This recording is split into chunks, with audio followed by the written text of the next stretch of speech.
Hello दोस्तों, आपका स्वागत है हमारे चैनल पे। गाइस, हम लोग पढ़ रहे हैं मॉडर्न पीरियोडिक टेबल और हमारे इस मॉडर्न पीरियोडिक टेबल का आखिरी वीडियो होगा इस चैप्टर का। ठीक है, जहाँ पे हम लोग पढ़ेंगे what is effective this nuclear charge. ठीक है, स्क्रीनिंग इफेक्ट क्या है ये भी हम लोग पढ़ेंगे। और उसके बाद फिर हम लोग पढ़ेंगे periodic trends in physical properties, periodic trends in physical properties as well as chemical property. तो ये चार टॉपिक दोस्तों आज की वीडियो में हम लोग कवर करेंगे। ठीक है, तो शुरू करते हैं दोस्तों। पहला टॉपिक हमारी इस वीडियो का that is effective nuclear charge. ठीक है, इफेक्टिव न्यूक्लियर चार्ज। गाइस, यहाँ पे इफेक्टिव न्यूक्लियर चार्ज क्या है ये हमें अच्छे से समझना होगा, राइट। तो फिर एक एग्जाम्पल, सिंपल सा एग्जाम्पल ले लेता हूं मैं। कौन सा एग्जाम्पल ले लेता हूं? Just I will go with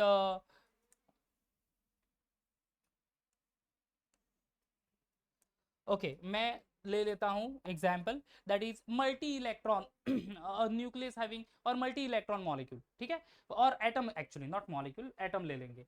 जहां पे मैं ड्रॉ करूंगा सिंपली एक समझ लो ये न्यूक्लियस है, राइट। उस न्यूक्लियस में, न्यूक्लियस के सराउंडिंग बहुत सारे शेल्स है, like say first shell, second shell, third shell, right, this way.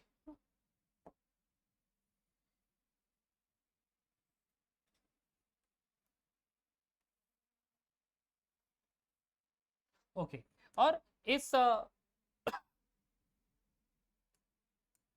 Nucleus में कुछ इलेक्ट्रॉन्स है।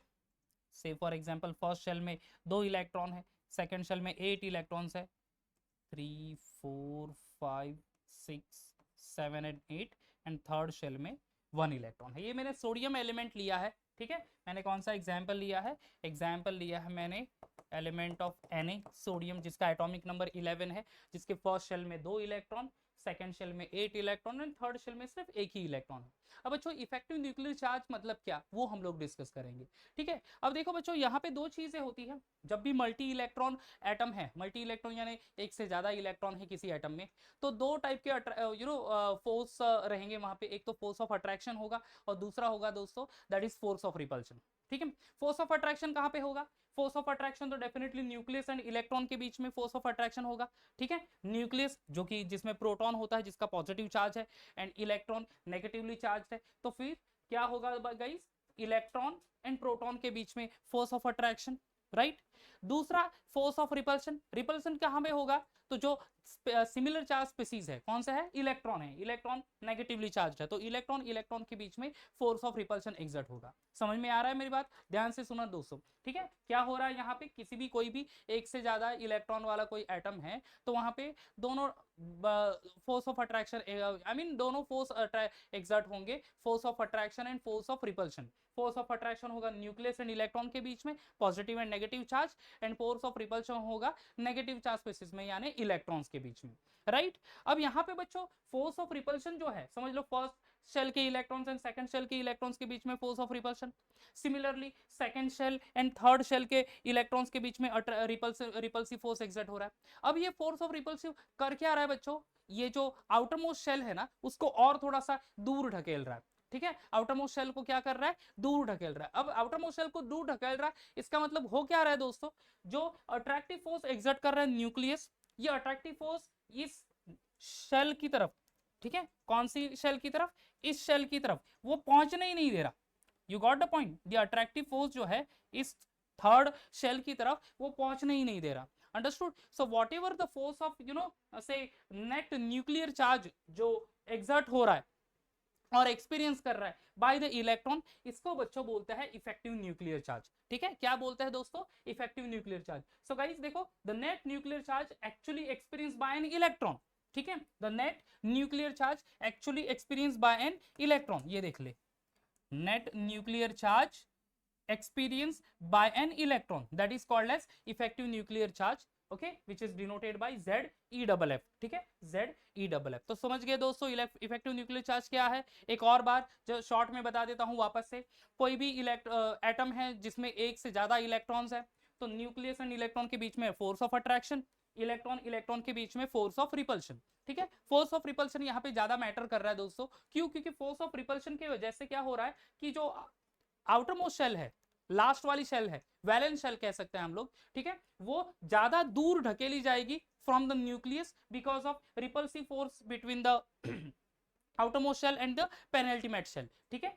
Valence shell and the second last shell जो है उसमें जो फोर्स ऑफ रिपल्शन है ज्यादा एग्जर्ट होगा और उसके वजह से ये शेल है आउटर मोस्ट शेल, यहाँ पे थर्ड शेल है सोडियम एटम के लिए आउटर मोस्ट शेल, तो ये दूर धकेली जाएगी। इसके वजह से क्या है कि जो net nuclear charge nucleus provide कर रहा है ये एक्सपीरियंस कुछ कम कर पाएगा। तो वॉट एवर जो न्यूक्लियर चार्ज एक्सपीरियंस कर रहा है that electrons only, so जो net nuclear charge actually electron experience कर रहा है actual nuclear charge, हाँ दोस्तों, तो उसको actually हम लोग कहेंगे effective nuclear charge। क्लियर हो गया दोस्तों, होपफुली ये समझ में आया होगा, ठीक है। नेक्स्ट इज स्क्रीनिंग इफेक्ट, ठीक है, स्क्रीनिंग इफेक्ट या फिर आप इसको शील्डिंग इफेक्ट भी कह सकते हैं। अब वही एग्जांपल ले सकते हैं, स्क्रीनिंग इफेक्ट और शील्डिंग इफेक्ट। अब दोस्तों यहाँ पे थर्ड शेल में 1 इलेक्ट्रॉन है, सेकेंड शेल में 8 इलेक्ट्रॉन है, फर्स्ट शेल में 2 इलेक्ट्रॉन है, बराबर है, एंड सेंट्रली न्यूक्लियस क्या कर रहा है, अट्रैक्टिव फोर्स एक्सर्ट कर रहा है, बराबर है, फोर्स ऑफ अट्रैक्शन एक्सर्ट कर रहा है किसके ऊपर,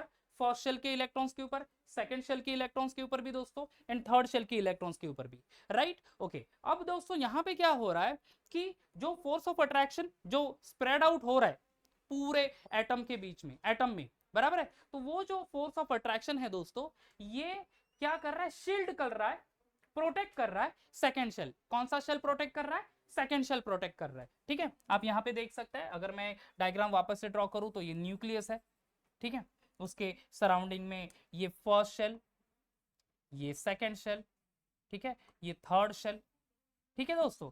अब यहाँ पे इलेक्ट्रॉन्स होंगे, समझ लो वही, ये 2 इलेक्ट्रॉन, यहाँ पे 8 इलेक्ट्रॉन, यहाँ पे 1 इलेक्ट्रॉन। अब गाइस जो पॉजिटिव चार्ज एक्सर्ट हो कर रहा है nucleus to all the electrons, अब यहाँ पे ये डिस्टेंस ज्यादा होने की बजाय कौन सा डिस्टेंस, ये वाला डिस्टेंस, न्यूक्लियस और आउटर मोस्ट शेल का जो डिस्टेंस है दोस्तों, ठीक है, ये हायर होने के कारण हो क्या रहा है यहाँ पे कि बॉस जो अट्रैक्टिव फोर्स है न्यूक्लियस एक्सर्ट करेगा ऑन द इलेक्ट्रॉन ये एक्सपीरियंस होगा ही नहीं। सिंपली जो फोर्स ऑफ अट्रैक्शन है दोस्तों ये एक्चुअली शील्ड कर रहा है the electron which present in the second shell, ठीक है, जो फोर्स ऑफ अट्रैक्शन है, ओके, और the charge of the nucleus ये कौन कर रहा है, प्रोटेक्ट कर रहा है, शील्ड कर रहा है, कौन कर रहा है, इलेक्ट्रॉन्स। कौन से इलेक्ट्रॉन्स, सेकेंड शेल के इलेक्ट्रॉन्स। और वो जो एग्जैक्टली फोर्स ऑफ अट्रैक्शन है ये जो थर्ड शेल में जो इलेक्ट्रॉन्स है उसकी तरफ पहुंच ही नहीं दे रहा, अंडरस्टूड। सो वॉट एवर से the inner electron which shield the outer electron from the nucleus, आप देख सकते हैं यहाँ पे the inner electron shield the outer electrons from the nucleus, तो ये न्यूक्लियस से ये आउटर इलेक्ट्रॉन को न्यूक्लियस से शील्ड कर रहा है, कौन कर रहा है, इनर इलेक्ट्रॉन शील्ड कर रहा है, प्रोटेक्ट कर रहा है, सिंपली वो चार्ज वहां तक पहुंचने नहीं दे रहा, फोर्स ऑफ अट्रैक्शन वहां तक पहुंचने नहीं दे रहा, ठीक है। तो this is to the certain extent and this effect is actually called as a shielding effect दोस्तों, ठीक है। ये सिंपली वही चीज है गाइज जो कि से आपने महाभारत में पढ़ा होगा, अभिमन्यु सेंटर में आ जाता है बॉस, फिर वहां से निकल नहीं सकता क्योंकि बाहर जो कह सकते हैं ना कि वॉट एवर जो पांडव थे उनको वहां तक पहुंचने नहीं दे रहा, राइट। तो ये सब सिंपली चीज वही है, अगर हमें समझना है तो हम लोग कुछ ऐसा जो कुछ हमने कुछ देखा होगा, कोई फिल्म देखी होगी, कोई विजुअल देखा होगा, उसका ही हम लोग एग्जाम्पल ले सकते हैं समझने के लिए। तो गाइस जो पॉजिटिव चार्ज ये प्रोटेक्ट कर रहा है इनर शेल इलेक्ट्रॉन और वो आउटर शेल इलेक्ट्रॉन तक पहुंचने ही नहीं दे रहा, तो उस इफेक्ट को एक्चुअली कहते हैं दोस्तों शील्डिंग इफेक्ट। इतना सिंपल सी लैंग्वेज में समझ लो ये चीज, ठीक है। तो effective nuclear charge is done दोस्तों, okay. Next one is shielding effect और screening effect, that is also done, ये भी क्लियर हो गया। चलो अभी चले जाते हैं हम लोग, that is periodic trends in physical properties and then after periodic trends in chemical properties, ये दोनों चीजें हम लोग करेंगे, ठीक है। Periodic trends in physical properties and then after chemical properties. अब गाइस एक एक केमिकल पीरियोडिक ट्रेंड्स हमें यहाँ पे लर्न कर लेनी है, ठीक है।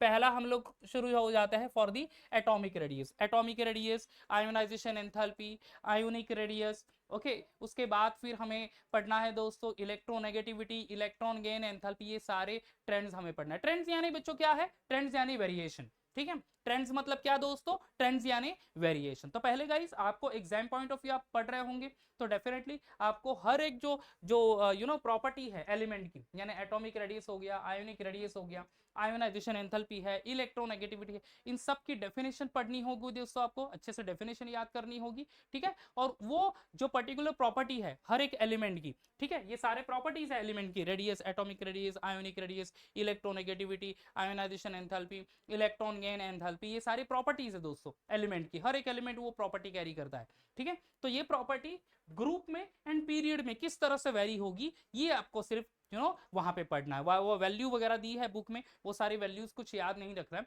सिंपली वो किस तरह से वेरी हो रहा है, इंक्रीज हो रहा है या डिक्रीज हो रहा है, that we have to remember, right. Okay चलो, तो गाइस पहले समझ लेते हैं कि what is this atomic radius. Atomic radius क्या है, क्या चीज, ठीक है। एटॉमिक रेडियस यानी क्या guys, so this is the atomic radius is 1/2 of the internuclear distance between the two adjacent atoms, ठीक है। अगर दो एडजेसेंट एटम्स है, समझ लो कि H2 मॉलिक्यूल है अपने पास, ठीक है, क्या है H2 मॉलिक्यूल, राइट। तो H2 मॉलिक्यूल के में दो हाइड्रोजन एटम होंगे दोस्तों, ठीक है। तो दो हाइड्रोजन एटम, समझ लो ये एक हाइड्रोजन एटम है जिसका ये न्यूक्लियस, ओके, ये दूसरा हाइड्रोजन एटम जिसका ये न्यूक्लियस, ऐसे कंटिन्यूस हाइड्रोजन एटम अटैच्ड होंगे।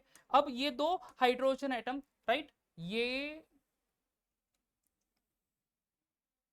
डिस्टेंस आ गया, ठीक है, दो न्यूक्लियस के बीच का जो डिस्टेंस है, तो दो न्यूक्लियस के बीच का जो डिस्टेंस है उसका मीन लेना है, अंडरस्टूड। जो मीन लेंगे, जो वैल्यू आ जाएगी वही दोस्तों हो जाएगी हमारी एटॉमिक रेडियस। समझ में आ गया क्या है एटॉमिक रेडियस। तो atomic radius means the 1/2 distance, 1/2 of the inter nuclear distance, ठीक है, जो दो न्यूक्लियस के बीच का जो डिस्टेंस है, okay, 1/2 distance है, so that 1/2 distance of the internuclear atom is actually called as atomic radius, ठीक है। तो गाइस दो एडजेसेंट एटम्स है, उनके दो न्यूक्लियस है, तो दो न्यूक्लियस के बीच का जो डिस्टेंस उसका मीन ले लो तो आपको मिल जाएगी क्या बच्चों, एटॉमिक रेडियस। और उसकी डेफिनेशन क्या है, atomic radius is the 1/2 of the internuclear distance between two adjacent atom of the metal और two single bonded atoms of the non metals, ठीक है, single bonded atoms of the non metals. तो molecule है या फिर दो metals है, simply उन दो न्यूक्लियस के बीच का जो डिस्टेंस उसका मीन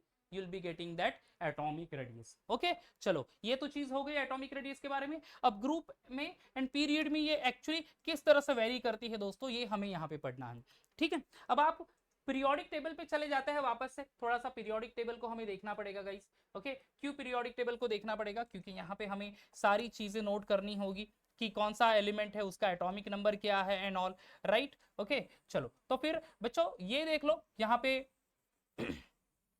ये पीरियोडिक टेबल आ गया दोस्तों, ठीक है। पीरियोडिक टेबल जहां पे आप देख सकते हैं कि ये जो ग्रुप नंबर वर्टिकल कॉलम्स वो तो ग्रुप है, हॉरिजॉन्टल रोज ये तो पीरियड है दोस्तों, ठीक है। अब यहाँ पे दोस्तों देख लो, एक ग्रुप ले लेते हैं, पहला ग्रुप, एक particular group and second period ले लेंगे, वहां पे हम लोग वो डिस्कस कर लेंगे, ठीक है। तो पहले ग्रुप में कौन सा एलिमेंट है, हाइड्रोजन छोड़ देता है कि हाइड्रोजन भी ले सकते हैं, नो प्रॉब्लम कि हम लोग उसी को पहले ग्रुप में ही इंट्रोड्यूस कर ले। लिथियम, ये सारे मेटल्स है तो वो ले लेते हैं, lithium, sodium, potassium, rubidium, caesium and D francium, ठीक है। तो चलो एलिमेंट ले लेते हैं एटॉमिक रेडियस, ठीक है। कौन सा एलिमेंट है, तो पहला ग्रुप, ये तो समझ लिया, इसको मैं हटा देता हूं यहाँ पे। अब देखो दोस्तों, first is lithium, sodium, potassium, rubidium, caesium and francium, ठीक है। अब दोस्तों इसका एटॉमिक नंबर क्या है, एटॉमिक नंबर एक बार चेक कर लेते हैं, ठीक है। एटॉमिक नंबर क्या है, दैट इज 3, 11, 19, 37, 55, 87, ठीक है। 3, 11, 19, 37, 55 एंड 87, ठीक है। चलो तो नोट कर लेते हैं ये एटॉमिक नंबर भी दोस्तों। यहाँ पे atomic number of lithium is 3, 11, potassium 19, 37, 55 and 87, okay दोस्तों। यहाँ पे हम लोग अभी मैं एक सिंपली डायग्रामेटिकल प्रेजेंटेशन दिखा देता हूँ। लिथियम जो ये न्यूक्लियस है, समझ लो लिथियम का ये फर्स्ट शेल और ये सेकंड शेल है उसके आउटर मोस्ट शेल, राइट। हर एक एलिमेंट यहाँ पे जो फर्स्ट ग्रुप एलिमेंट है ये, जिसमें एक एक इलेक्ट्रॉन ही रहेगा, ये लिथियम के लिए ये देखो, ये nucleus first shell, second shell and ये थर्ड शेल। ये सोडियम का है atomic atomic shape. Then potassium, nucleus, first, second, third and fourth. Okay, अब आप देख सकते हो गाइस, जैसे जैसे आप नीचे चले जाओगे, राइट, तो फिर ये मैं नाम भी लिख लेता हूँ, ये लिथियम है, ये सोडियम है, और ये दोस्तों क्या है, पोटेशियम, राइट। ओके, अब दोस्तों हो क्या रहा है यहाँ पे, जैसे जैसे आप डाउन द ग्रुप चले जाओगे, डिस्टेंस बढ़ता जाएगा। डिस्टेंस कौन सा, nucleus and outer most shell का, ये nucleus and outer most shell, ये डिस्टेंस दोस्तों बढ़ता जाएगा। डिस्टेंस जैसे जैसे बढ़ता जाएगा तो एटॉमिक रेडियस भी तो क्या होगी बच्चों, इंक्रीज ही होगी ना, ठीक है। तो down the group, in group generally हर एक ग्रुप में, हाँ दोस्तों, ये हर एक ग्रुप में यही होगा, एटॉमिक रेडियस क्या हो जाएगी बच्चों, इंक्रीज होगी। अंडरस्टूड, एटॉमिक रेडियस इंक्रीज होगी। अब इंक्रीज क्यों होगी दोस्तों, क्योंकि there is increase of atomic size. तो हम लोग लिख सकते हैं atomic radius in group increases due to increase in atomic size down the group. समझ में आ गया दोस्तों, ठीक है, इतना ही लिखना है, एक लाइन में लिखना, आपको आधा मार्क में मिल जाएगा। ये क्वेश्चन बोर्ड एग्जाम में भी आता है, ठीक है। आपने शायद एलिमेंट ऑफ ग्रुप 13, 14, 15 ये भी पढ़ा होगा, ठीक है। हमने ऑलरेडी वीडियो पोस्ट कर लिया है जहाँ पे हमने वो ये सारे ये कैसे वेरी होते हैं ये भी हमने वहाँ पे पढ़ा है। और हर एक ग्रुप के लिए कॉमन आंसर होगा दोस्तों, यही हमें 12th स्टैंडर्ड में भी पढ़ना है। 12th स्टैंडर्ड में पी ब्लॉक एलिमेंट यानी group of element of group 16, 17, 18 पढ़ना है दोस्तों। सेम चीज यही पढ़नी है जो बोर्ड एग्जाम में भी ये क्वेश्चन आता है कि how this the properties are changes for the group for the 16 group element, 17 group element, ये मैं 12th स्टैंडर्ड की बात कर रहा हूँ, तो ये आता है दोस्तों, ठीक है। तो सिंपली एटॉमिक रेडियस आप ध्यान में रखना, हर एक ग्रुप में एटॉमिक साइज बढ़ती जाएगी डाउन द ग्रुप, पहला एलिमेंट से लेके लास्ट में एलिमेंट तक एटॉमिक साइज बढ़ती जाएगी। तो distance between nuclear and outer most shell ये क्या होगा दोस्तों, ये बढ़ता जाएगा। अंडरस्टूड, सिंपली आप कह सकते हैं इन ग्रुप एटॉमिक रेडियस क्या होगा दोस्तों, इंक्रीज होगा, and that is due to the increase in atomic size, बराबर है। Okay, on the opposite side period में बच्चों ये डिक्रीज हो जाएगा, ठीक है। क्या होगा दोस्तों, ये एटॉमिक साइज जो है that will going to be decrease, ठीक है। एटॉमिक साइज क्या होगा, डिक्रीज होगा, okay, it is going to be decreases. अब इसके लिए पीछे भी रीजन है, चलो एक पीरियड ले लेंगे हम लोग, कोई भी एक उठा के लिख लेते हैं, कौन सा ले लेते हैं, सेकंड ग्रुप ही, सेकंड पीरियड ही ले ले। Okay, second period that is lithium beryllium, then कौन सा लिथियम है, बेरिलियम है, boron, carbon, nitrogen, oxygen and fluorine, ये एलिमेंट्स वहां पे लिख लेते हैं, ठीक है। Lithium, beryllium, boron, carbon, nitrogen, oxygen, fluorine and this one neon, ठीक है। चलो तो ये एलिमेंट, ये सेकंड पीरियड ले लेते हैं। ओके, मैं यहाँ पे लिख लेता हूँ, you will get an idea. तो गाइस ये देख लो एलिमेंट्स कौन कौन से, लिथियम, लिथियम, उसके बाद कौन सा आता है, बेरिलियम, उसके बाद फिर boron, carbon, 6, 7 nitrogen, 8 oxygen, 9 atomic number fluorine and 10 जो है बच्चों वो है नियॉन, ठीक है। इसका एटॉमिक नंबर अगर लिखना है तो मैं यहाँ पे एटॉमिक नंबर भी लिख लेता हूँ, 3, 4, 5, 6, 7, 8, 9 एंड 10। अब बच्चों यहाँ पे क्या हो रहा है कि अक्रॉस द पीरियड, ठीक है, अक्रॉस द पीरियड ये जो 3 है इलेक्ट्रॉन, अब आप देख सकते हैं यहाँ पे भी लिथियम में है इलेक्ट्रॉन 3, तो ये जो एक इलेक्ट्रॉन है, 2 इलेक्ट्रॉन तो पहले शेल में जाएंगे एंड एक इलेक्ट्रॉन कहाँ पे जाएगा, सेकंड शेल में। बेरिलियम के 2 इलेक्ट्रॉन फर्स्ट शेल में एंड 2 इलेक्ट्रॉन सेकंड शेल में। Boron first 2 electron first shell and the rest of the 3 electron किस में, थर्ड शेल में चले जाएंगे, ठीक है। अगर डायग्राम में ड्रॉ कर लूँ तो ये देख लो, ये न्यूक्लियस, ये फर्स्ट और ये सेकंड, ठीक है। तो लिथियम का 1 इलेक्ट्रॉन, बेरिलियम के फिर 2 इलेक्ट्रॉन सेकंड शेल में, boron third electron second shell में, कार्बन के 4 इलेक्ट्रॉन जाएंगे सेकंड शेल में। तो अक्रॉस द पीरियड आप चले जाओगे तो फिर जो आउटर मोस्ट शेल है वो वही रहेगी, ठीक है। जो ग्रुप में वो नहीं रहता, आउटर मोस्ट शेल बढ़ती जा रही थी, एक एक एक एक ऐड हो रहा था। यहाँ पे outer most shell will be the second shell, ठीक है। सेकंड शेल ये आउटर मोस्ट शेल, सिर्फ अक्रॉस द पीरियड इलेक्ट्रॉन्स बढ़ते जाएंगे, ठीक है। इलेक्ट्रॉन्स बढ़ते जाएंगे, सिंपली एटॉमिक नंबर भी इंक्रीज तो हो ही रहा है, यहाँ पे एटॉमिक नंबर इंक्रीज हो रहा है तो फिर न्यूक्लियर चार्ज तो बढ़ रहा है दोस्तों, ठीक है। क्या हो रहा है, nuclear charge, effective nuclear charge तो बढ़ ही रहा है, बराबर है। Due to the increase in nuclear charge atomic size जो है बच्चों ये थोड़ी सी डिक्रीज होती जाएगी, ठीक है। एटॉमिक साइज क्या है, ये आउटरमोस्ट शेल है ना, ये थोड़ा सा पुल ऑफ करेगा टुवर्ड्स द सेंटर। क्यों, क्योंकि देखो लिथियम में 3 इलेक्ट्रॉन एंड 3 प्रोटॉन, उतना ही नियॉन में 10 इलेक्ट्रॉन एंड 10 प्रोटॉन, 10 प्रोटॉन है in the nucleus, will exert more force of attraction on the outer most shell compare to lithium which contain only 3 protons. समझ में आ रहा है? लिथियम में कितने प्रोटॉन? 3, वो फोर्स ऑफ अट्रैक्शन एक्सर्ट करेंगे second shell में। नियॉन में कितने प्रोटॉन है? 10, वो फोर्स ऑफ अट्रैक्शन एक्सर्ट करेंगे किससे? आउटर मोस्ट शेल, कौन सी? Second shell. अब डेफिनेटली जितने ज्यादा प्रोटॉन है उतना ज्यादा फोर्स ऑफ अट्रैक्शन एक्सर्ट होगा और एक्सपीरियंस करेगा आउटर मोस्ट शेल। तो गाइज होगा क्या यहाँ पे कि atomic size across the period decrease होगी, atomic size across the period decrease होगी, तो definitely in period atomic radius is also going to be decreases. ठीक है, एटॉमिक रेडियस क्या हो जाएगा बच्चों? डिक्रीज होगा। तो गाइज ये चीज ध्यान में रखनी है, इन ग्रुप एटॉमिक रेडियस इंक्रीज होगा दोस्तों, and in period atomic size क्या होगा? डिक्रीज होगा। पीरियड में क्या होगा? एटॉमिक साइज डिक्रीज होगा। इतना चीज याद रखना है। क्यों? क्योंकि decrease in atomic size across the period. समझ में आ गया दोस्तों? Okay done. चलो आगे बढ़ता है। आयोनिक रेडियस, अगर आयोनिक रेडियस यानी सेम एटॉमिक रेडियस जैसा ही होगा गाइस। यहाँ पे सिंपली एक ही चीज ध्यान में रखनी है, एटम का कन्वर्जन आयन में हो रहा है, एक तो होगा कैटायन या फिर एनायन। आयंस कैसे होते हैं दोस्तों? जब भी कोई एलिमेंट इलेक्ट्रॉन डोनेट करता है तो कैटायन फॉर्म करेगा, एलिमेंट इलेक्ट्रॉन एक्सेप्ट करेगा तो एनायन फॉर्म करेगा, बराबर है? तो ये आयंस हो जाएंगे, कैटायन या फिर एनायंस। तो ये सेम इफेक्ट शो करेगा like that of this atomic radius. ठीक है, यानी simply we are going to write over here, क्या लिखेंगे हम लोग कि in this one, in group ionic radius is going to be increases, and in period ionic radius going to be decreases. ठीक है, and reason वही है, in group ionic radius increases due to increase in ionic size, and in period it is decreased due to decrease in ionic size. ठीक है, done. तो atomic radius simply same effect बताएगा ionic radius भी दोस्तों। Okay चलो ये भी done हो गया। Now next property that is ionization enthalpy. अब समझ लेते हैं आयोनाइजेशन एंथैल्पी क्या होती है। आयोनाइजेशन एंथैल्पी सिंपल अगर लैंग्वेज में कहूँ तो it is energy required to remove outer most shell electron.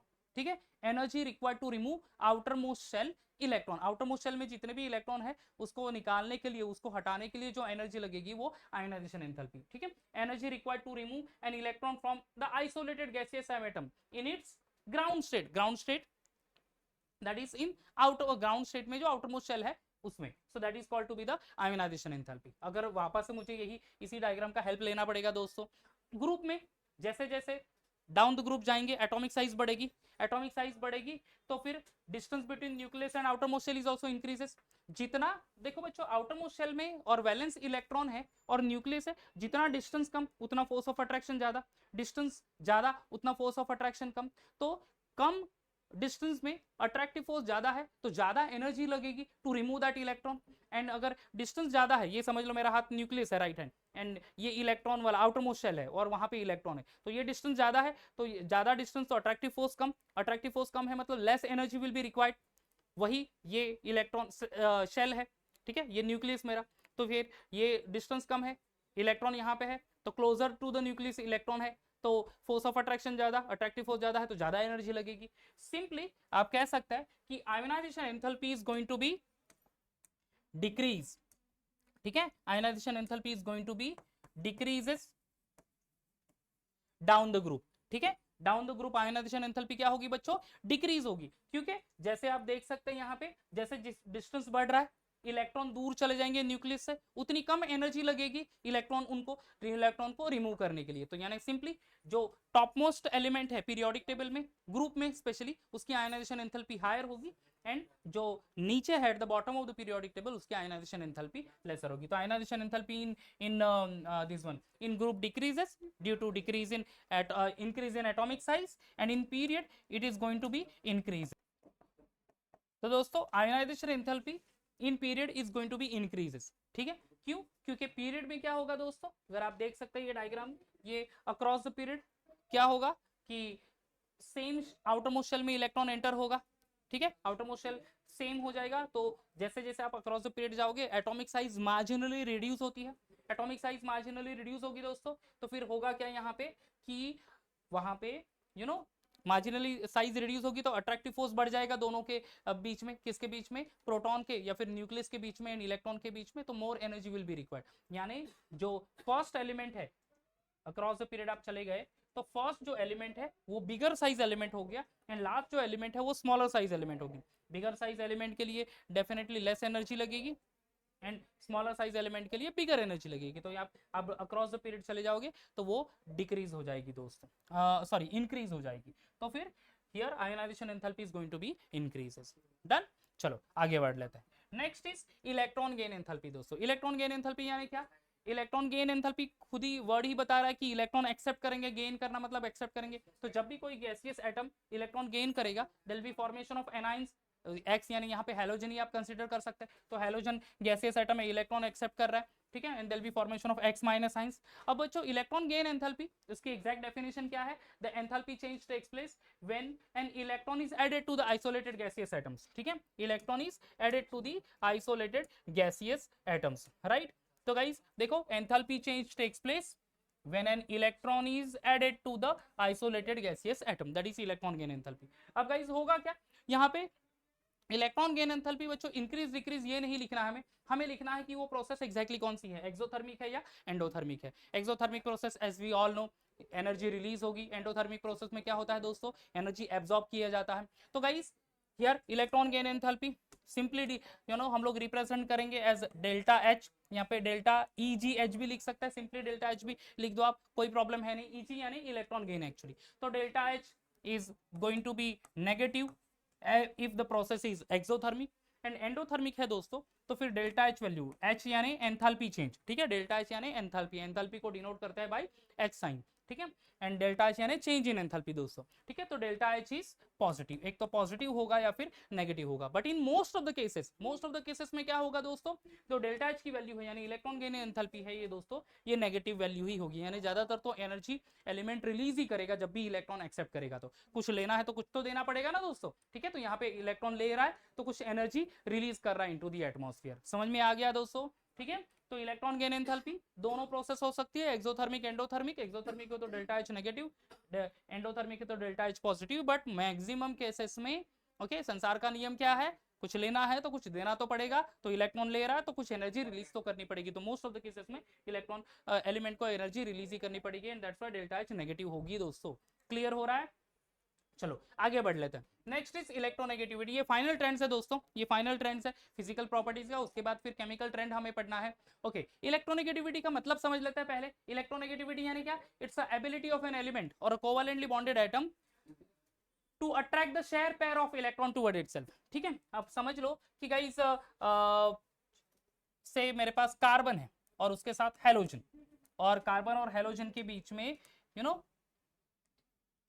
Electron pair share हुआ है। अब यहाँ पे दोस्तों क्या होगा कि ये जो इलेक्ट्रॉन पेयर है ये हेलोजन की तरफ ज्यादा अट्रैक्ट होगा क्योंकि halogen is more electronegative than the carbon and definitely यहाँ पे हेलोजन को मिल जाएगा पार्शियल नेगेटिव चार्ज और कार्बन को मिल जाएगा पार्शियल पॉजिटिव चार्ज। ओके दोस्तों, ठीक है, that is formation of a polar covalent bond जो हमने ऑलरेडी पढ़ चुके हैं, राइट। तो गाइस यहाँ पे देख लो तो ये हायर इलेक्ट्रोनेगेटिव एलिमेंट है तो इलेक्ट्रॉन को अपनी तरफ थोड़ा सा अट्रैक्ट कर लेगा, शेयर पेयर ऑफ इलेक्ट्रॉन को अपनी तरफ अट्रैक्ट कर लेगा। तो जो भी एबिलिटी है किसी भी एलिमेंट की इलेक्ट्रॉन को अपनी तरफ अट्रैक्ट करने की तो उसको बोलते हैं इलेक्ट्रोनेगेटिविटी। गाइस जिस तरह से हमने आयोनाइजेशन एंथैल्पी पढ़ा जहां पे इन ग्रुप वो आयोनाइजेशन एंथैल्पी डिक्रीज होगी, okay, in period ionisation enthalpy increase हो रहा है। सिमिलरली गाइस यहाँ पे भी वही हो रहा है कि here in group the electronegativity is going to be decreases. Decrease क्यों होता है दोस्तों? क्योंकि एटॉमिक साइज क्या बढ़ेगा? एटॉमिक साइज वहां पे एक्चुअली चेंज होगा एंड एटॉमिक साइज बढ़ता रहेगा, ठीक है। तो एटॉमिक साइज बढ़ेगा एंड इलेक्ट्रोनेगेटिविटी यानी इलेक्ट्रॉन अट्रैक्ट करने की एबिलिटी। स्मॉलर एलिमेंट है तो वो आउटर मोस्ट शेल भी उसका क्लोजर होगा न्यूक्लियस के, तो वो इलेक्ट्रॉन आसानी से एंटर हो जाएगा आउटर मोस्ट शेल में। बिगर साइज एलिमेंट है, आउटर मोस्ट शेल दूर है न्यूक्लियस के, तो वो इलेक्ट्रॉन अवेलेबल भी है तो इलेक्ट्रॉन को एक्सेप्ट करने के लिए उसको ज्यादा एनर्जी लगानी पड़ेगी या फिर इजीली वो अट्रैक्ट नहीं कर पाएगा। तो smaller size always attract electron in a better way compare to the bigger size element. And down the group आप देख सकते हैं, डाउन द ग्रुप तो एटॉमिक साइज इंक्रीज हो रहा है, तो एटॉमिक साइज इंक्रीज हो रहा है तो ये इलेक्ट्रोनेगेटिविटी एबिलिटी जो है वो भी डिक्रीज होती जाएगी दोस्तों, ठीक है। स्मॉलर साइज एलिमेंट की इलेक्ट्रोनेगेटिविटी एबिलिटी ज्यादा होगी एंड बिगर साइज एलिमेंट की इलेक्ट्रोनेगेटिविटी एबिलिटी कम होगी। Understood? So that's why in group electronegativity decreases, on the other hand across the period size decrease होगा marginally and that's why electronegativity is going to be increases। समझ में आ गया। तो ionization enthalpy and electronegativity, okay, ionization enthalpy and electronegativity ये दोनों same vary कर रहा है। एटॉमिक एंड आयोनिक रेडियस दोस्तों सेम वेरी कर रहा है, मतलब atomic and ionic radius group में इंक्रीज होगा, पीरियड में डिक्रीज होगा, right. Ionization enthalpy and electronegativity group में डिक्रीज होगा, पीरियड में इंक्रीज होगा। डन, क्लियर हो गया ये। चलो आगे बढ़ लेते हैं। Now will go for that last topic of our today's video, that is periodic trends in chemical properties. ठीक है, कोई भी एलिमेंट है दोस्तों, जब भी कोई बॉन्ड फॉर्म करेगा तो दो तीन चीजें वहां पे मैटर करेगी। एक तो वैलेंसी मैटर करता है, ठीक है, वैलेंसी यानी क्या, number of electron present in the outer most shell और the number of electron donated और accepted by an element, that is called valency.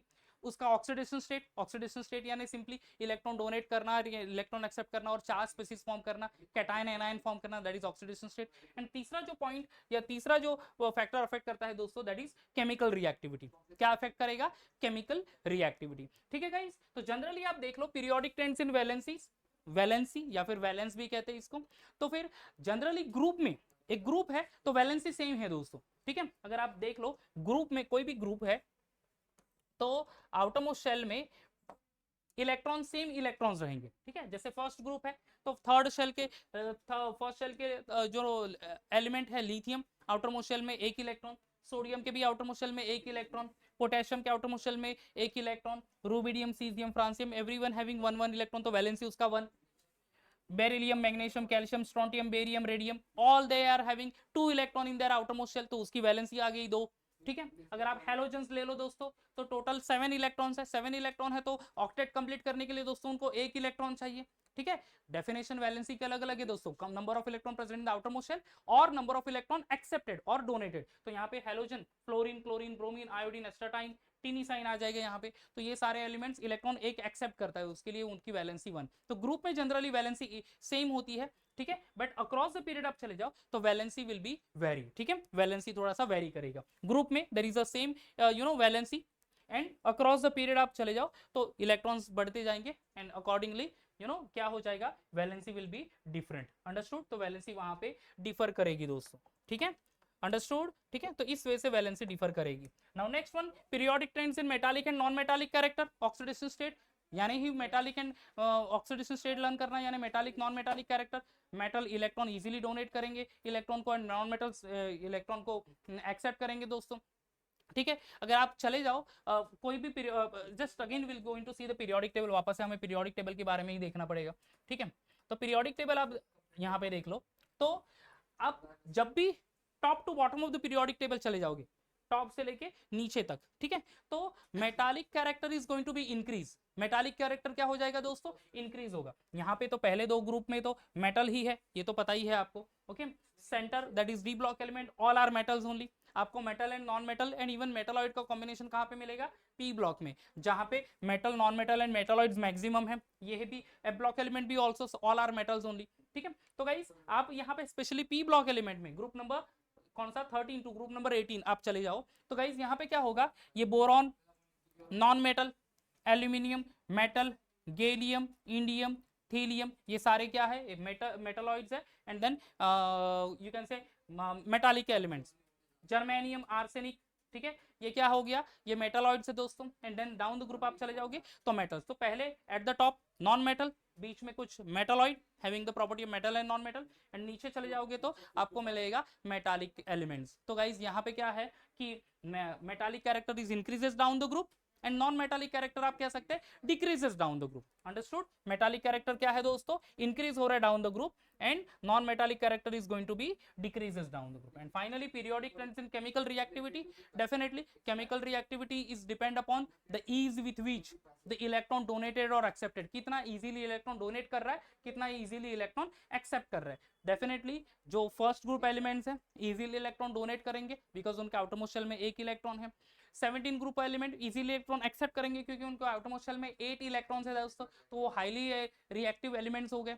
ठीक है, and electronegativity is totally, I mean to say reactivity is totally depends upon से कह सकते हैं कि valency of the elements. ठीक है, 18 ग्रुप एलिमेंट्स हैं, उनके आउटरमोस्ट शेल में 8 इलेक्ट्रॉन, तो वो केमिकली इनर्ट है दोस्तों। ठीक है, तो ये सिंपली केमिकल रिएक्टिविटी ये डिपेंड करेगा कि वैलेंसी क्या है, राइट। और कितने इलेक्ट्रॉन डोनेट या एक्सेप्ट कर रहा है और कितना easily electron donate and accept कर रहा है। ठीक है गाइस, तो thoroughly just simply you have to remember this things. I don't think कि क्वेश्चन एग्जाम रिलेटेड कुछ यहाँ पे पूछे जाएंगे, बट हाँ ये जो सारे टॉपिक्स है दैट इज इलेक्ट्रोनेगेटिविटी, ठीक है, देन इलेक्ट्रॉन गेन एंथैल्पी, उसके बाद ionisation enthalpy, atomic radius, ionic radius, ठीक है, ये सारे के ऊपर आपको क्वेश्चन पूछेंगे जरूर, डेफिनेशन आपको पूछेंगे। एट द सेम टाइम वो ग्रुप में और वो पीरियड में किस तरह से वेरी कर रहा है, इंक्रीज हो रहा है या डिक्रीज हो रहा है, वो आपको पूछेंगे जरूर गाइस। तो गाइस यहाँ पे हमारा ये चैप्टर भी खत्म हो गया है। आई होप आपको ये वीडियो अच्छा लगा होगा। वीडियो अच्छा लगा होगा तो लाइक कर देना, और चैनल से अगर सब्सक्राइब नहीं है तो सब्सक्राइब भी कर देना दोस्तों।